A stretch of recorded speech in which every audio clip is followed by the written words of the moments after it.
So the Armagurra 43 is a brand new submachine gun which recently released as a DLC weapon in Season 2 Reloaded, and you can unlock it for free with a weapon challenge in multiplayer or zombies. And today I'll show you how to complete this challenge to unlock it easily and quickly, but if you're trying to unlock it in Warzone instead, then check out my separate guide for that. There'll be a card on screen and a link in the description. So I'm going to quickly explain the challenge, give the best class setup and gamers for this, and then some quick tips to help you get the challenge done faster. So make sure you stick around until the end of the video so you don't miss out on any important tips, but if you do want to jump to a specific part of the video, there will be timestamps and chapters in the description. So once you unlock this weapon, you may want to level it up, make a solid class setup with it, or unlock gold, diamond or atomic camo on the weapon, and if so, I'll have some camo guides for this weapon, a guide on how to level up weapons fast, and a best class setup, so check those out, again cards on screen and a link in the description. So this challenge can obviously be done in multiplayer or zombies if you're doing it in Vanguard, and for multiplayer the challenge says to unlock the weapon you need to get 10 hipfire kills in a single match 15 times. So a hipfire is obviously killing an enemy when you're not aiming down sight with your weapon, so you're not aiming with it, you're just firing from the hip. And for zombies the challenge says in zombies kill frozen zombies 400 times with an SMG, and we'll discuss the zombie strategy in just a short while, or if you're just focusing on zombies feel free to skip to that, and at the end of the video we'll discuss which method is best between multiplayer and zombies. So for multiplayer, just a quick note, these need to be 15 completed matches, so if you leave early the progress will not count, so you must stay in it until it finishes, unlike Warzone where you can leave straight away. Now to check your current challenge progress in the game, if you go on the menu, click on edit next to your class, hover over the Armagurra 43 which is normally at the bottom of the list in the SMG tab, and this will tell you your progress up until the match you're currently on, but you won't see your progress for the match you're currently in until it finishes. So it's harder to know if you've done the challenge or not for that match, but as long as you get 10 or more hipfire kills, I'd aim for at least 15 to 20 kills to be on the safe side, but up to you, it will count. But many people do report having issues with the challenge not tracking, it happens all the time, but as long as you do it correctly, the challenge progress should definitely update once the game's finished, but if not, completely restart your whole game, like as in close the application and go back on it, and it should definitely update the progress. I see all the time people say it doesn't count, but I promise you it does because I'm able to do it myself. So we'll talk about multiplayer first and then zombies. So for multiplayer, the best maps and modes currently are Shipment, Das, Dome, which is obviously made up of Shipment, Das House and Dome, 24/7 mosh pit. That's kind of the best at the moment, but if that's not around there'll be other good mosh pit modes, so go for those instead. And even better if you can do it in hardcore, as enemies are much easier to kill, especially when hip firing. Hence right now,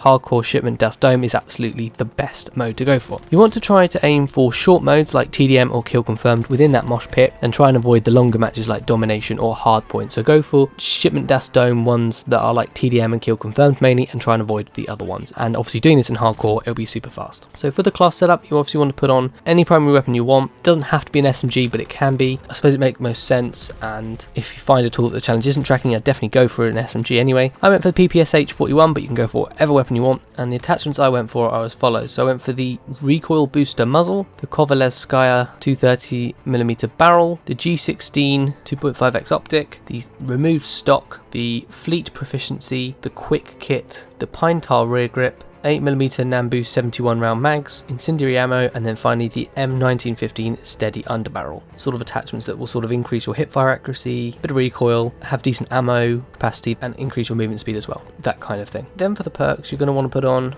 something like Fortified in perk 1, which reduces damage from enemy explosives by 15% and fire by 30%, and the damage reduction for explosives are doubled when mounted, crouched or prone, and it also reduces health regen delay from explosives, so it's quite a decent perk for not dying annoyingly from firing explosives and things. Then in perk 2 I'd gone for Tracker, which means enemies leave behind a footprint trail. Then in perk 3 I went for Lightweight, which increases your movement speed, but you could also go for something like Scavenger, although I wouldn't say it's completely necessary at all. Then moving on for the equipment, the lethal, don't bother with that at all, and then for the tactical, you can either go for a stim shot to heal yourself, or if you're playing hardcore, a stun grenade is probably better, because if you stun someone you can quickly hit fire at them and kill them. So either of those are fine, but if you want to choose something different, completely up to you. I wouldn't really bother with the field upgrade or anything. And then for the actual main tips for multiplayer, I'd say obviously don't run and gun too much, but try and be as aggressive as possible while getting these 10 plus hipfire kills. Reload when it's sensible, take cover when needed, push to the enemy spawns and try flanking around the edge of the map to get kills, because it will probably be hardcore you're playing, you're quite exposed, you're not aiming down sight with a weapon, so enemies can aim at you further and are more likely to kill you, whereas you've got to get a little bit closer to them because you're hip firing. Although I will say that with this class setup in hardcore, you will get kills still from quite far away due to the damage, but obviously the high fire rate increases recoil, so obviously it's making it a little bit more difficult to get kills, so try to counteract that by aiming slightly lower down down if the enemy is further away, but yeah, you still will kill enemies from quite a far distance. And I'd say after getting at least 10 hipfire kills, you can switch to doing something else, like getting camo challenges done, leveling up other weapons, or whatever you want to do for the rest of the match until it finishes, but obviously don't leave the match,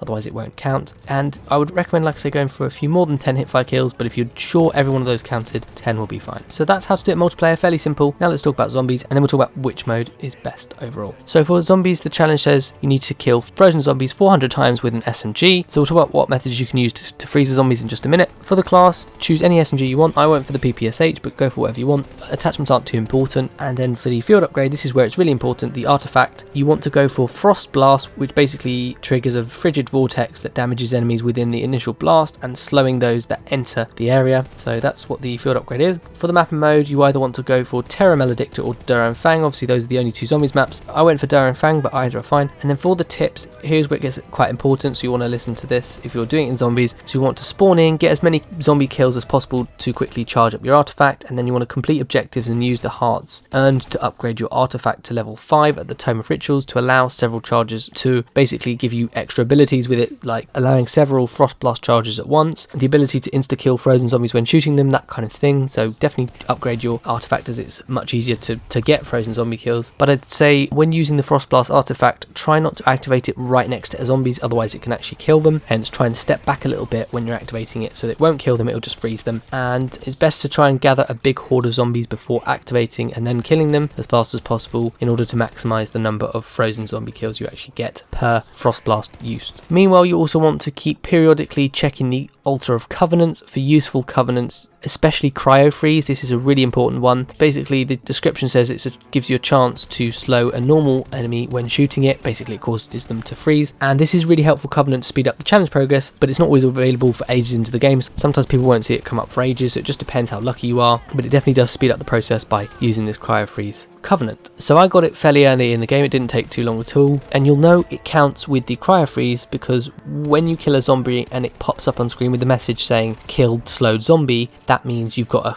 Cryo Freeze kill basically. So if you pair those with also getting the frozen kills from the Frost Blast use, it really does add up. Now normally you'd be able to check the challenge progress in the middle of your zombies game, but the progress does not seem to update live until the game is finished in zombies, especially at the moment, especially with this challenge, but I think it's the same for a few of the other challenges. So you basically just want to get as many frozen kills as you can because you're not sure exactly how many, but obviously try and keep a rough tally, but it obviously can be very difficult, so don't worry if you're not sure. And then don't forget to kill as many zombies as you can in objectives and then also in the spawn area between objectives in order to maximize the kills, counting towards recharging your Frost Blast artifact. And then after a while, using your void objective to go through the rounds, getting lots of frozen zombie kills can be helpful to speed up the challenge progress, and also make sure you're using weapon pack-a-punch machine, buying perks and upgrading them, that kind of thing, just to kind of be a bit more powerful and more likely to survive to get this challenge done a little bit faster. So that's my strategy for zombies. Now let's quickly talk about which mode is best. So I'd say definitely the easiest method between multiplayer and zombies for this challenge is definitely multiplayer, as the zombies challenge seems to take a very long time. Despite these tips, which obviously massively increase the challenge progress, it still takes a very long time. I would say you'd be at it for a couple of hours at least, if not more, getting this done.